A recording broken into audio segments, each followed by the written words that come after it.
अच्छा होता लाघव हो जाता, 2 स्कंद कम हो जाते, 10 ही स्कंद रह जाते, लाघव हो जाता कि नहीं ग्रंथ में। क्योंकि लक्षण तो तृतीय स्कंद से घटित हो रहे हैं। तब इस संबंध में एक विचार है, वो ये है कि श्रीमद् भागवत की भूमिका है प्रथम स्कंध और द्वितीय स्कंध, इसलिए इसको अधिकार स्तंभ कहा गया।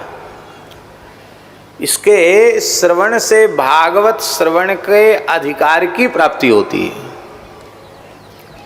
अधिकार लीला इसको श्री वल्लभाचार्य जी ने कहा है। किसी भी ग्रंथ में क्या लिखा है, ये ग्रंथ की भूमिका देखने से पता चल जाता है। अरे देखने की बात छोड़ दो, ग्रंथ की भूमिका सूंघने से पता चल जाता है कि ग्रंथ का प्रतिपाद्य विषय क्या है। कई बार बहुत उत्कृष्ट लेखक होते हैं तो ग्रंथ को लिख देते हैं पूरा, और फिर किसी बड़े विद्वान के पास भेजते हैं और कहते हैं कि आप इसकी भूमिका लिखिए। तो किसी बड़े विद्वान के द्वारा लिखी हुई भूमिका को बहुत आदर प्राप्त हो। इतने बड़े विद्वान ने इस ग्रंथ की भूमिका लिखी, इसका मतलब है ग्रंथ कोई सामान्य नहीं है। पर कुछ ग्रंथ ऐसे होते हैं जो इतने विशिष्ट कोटि के होते हैं कि जिनका लेखक भी विशिष्ट होता है, और उस विशिष्ट लेखन पर किसी की भूमिका लेखन की सामर्थ्य ही नहीं होती है। तब फिर ग्रंथकर्ता को स्वयं भूमिका लिखनी पड़ती है। ऐसा होता है। करौली वाले पंडित जी, परम पूज्य शास्त्री श्री करौली वाले पंडित जी, पहले तो करौली विराजते थे, बाद में जयपुर विराजे, और निम्बार्क संप्रदाय के महापुरुष थे। बड़ा दिव्य पवित्र जीवन था, परम रसिक वैष्णव थे, और हमारे पूज्य गुरुदेव भक्तमाली जी के परम मित्र थे वो।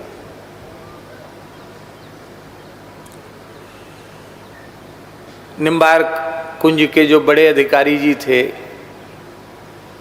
उनसे भी, पंचतीर्थ जी, उनसे भी उनकी मित्रता थी, बहुत बड़े विद्वान थे, और महाराज जी से तो बहुत घनिष्ठ प्रेम था ही उनका। प्रायः भागवत आद्योपांत कंठस्थ था उनको, और भागवत ही कंठस्थ नहीं था, भागवत की विविध टीकाएं भी कंठस्थ थी उनको। अच्छे विद्वान थे, संस्कृतज्ञ थे, और उनके मन में आया कि हिंदी में कुछ भागवत पर लिखें। तो दोहा चौपाई में उन्होंने छंद में भागवतायन नामक ग्रंथ लिखा। उसमें उन्होंने तमाम टीकाओं के भाव, तमाम पुराणों के भाव उसमें स्पष्ट किए। एक शोधपूर्ण ग्रंथ लिखा उन्होंने लिखा है कि भागवत की कथा व्यतिक्रम में है, उस व्यतिक्रम को उन्होंने अनुक्रम में किया, बहुत श्रम किया। चौपाई में कई कई कथाओं के संकेत हैं।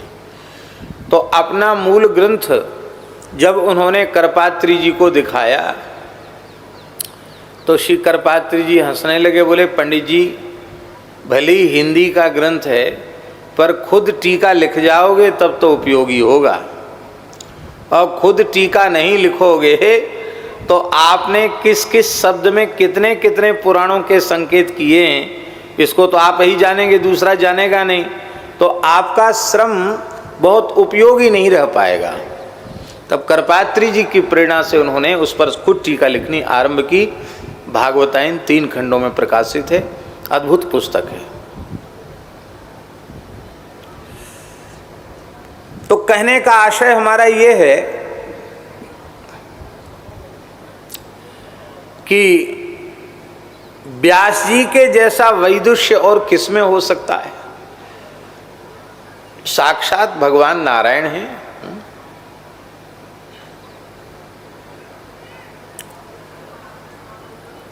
अचतुर्बदनो ब्रह्मा द्विबाहुरपरो हरि अभाल लोचन शंभुर्भगवान वादरायण।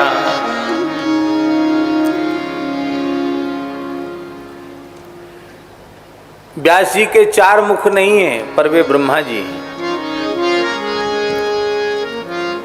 व्यास जी की चार भुजाएं नहीं हैं, द्विभुज ही हैं, पर वे साक्षात नारायण हैं।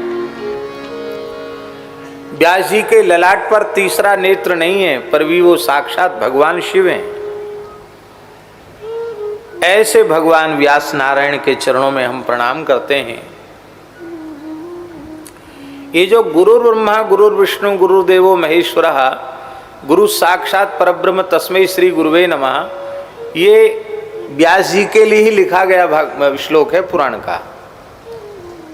गुरु व्यासः ब्रह्मा, क्योंकि अचतुर्वदनो ब्रह्मा। गुरुर्व्यासः एव द्विभुज अपरो द्विभुजो हरिः। गुरुर्व्यासः एव अभाल लोचन शंभु। गुरुर्देवो महेश्वरः। गुरु साक्षात परब्रह्म तस्मै श्री गुरुवे नमः। तो व्यास जी ने स्वयं भूमिका लिखी भागवत की, जो प्रथम स्कंध द्वितीय स्कंध व्यास कृत भागवत की भूमिका है। और इस भूमिका को समझे बिना भागवत में प्रवेश संभव नहीं है। प्रथम स्कंध द्वितीय स्कंध ये इतने महत्वपूर्ण स्कंद हैं कि इनको ठीक से सुने बिना समझे बिना भागवत के तत्व का बोध संभव नहीं। एक भाव तो ये है। दूसरा भाव ये है कि प्रथम स्कंध से लेके तृतीय स्कंध का लक्षण सर्ग मान लेते हैं। प्रथम स्कंध से लेके तृतीय स्कंध का लक्षण सर्ग है, और फिर क्रमशः विसर्ग, स्थान, पोषण, उति, मनमंत्र, ईशान कथा, निरोध, मुक्ति और आश्रय, इस प्रकार से ये 10 लक्षण श्रीमद् भागवत जी के हो जाते हैं।